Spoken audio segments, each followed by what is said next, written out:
start my inspection, and I wanted to get right into a couple things with you. It's something I'm super passionate about. It's exactly why you guys are looking at replacing a roof that's only 15-20 years old. Your roof is overheating, guys. I got inside of your attic, I took some readings in there. I got all the way up to 125 degrees. Your attic should be no more than 20-25 degrees of the outside temperature. And guys, today it's 85 and cloudy, so it's extremely hot inside your attic. And when we hop up here on the roof, we're seeing the signs of it. You've got a massive amount of degranulation. This is leaving your roof super vulnerable. I put my magnifying glass on here to show you what this looks like. These fiberglass that you see here that kind of look like hair, guys, this stuff is not waterproof, and this is the #1 reason people are having to get a lot of these structural repairs, because this will not let a lot of water in.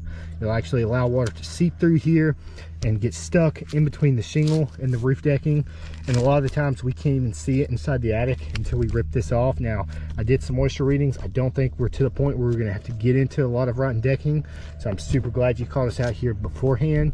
But I do think getting proper ventilation will be the key to a 30, 40, 50 year roof, instead of having to look at replacing it every 10, 15 years like you are now. And that's exactly what we did. Honestly, guys, a lot of it comes to ventilation.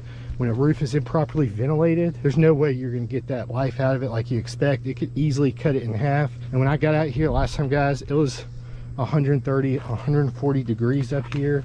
And now I'm proud to say, when we hop inside this attic, we've got it down within 10 to 15 degrees of what the outside temperature is. And same thing with the roofing. It's about 85 degrees. We're looking at no more than 100 degrees up here on the roof. So we know this roof's going to live a nice long life.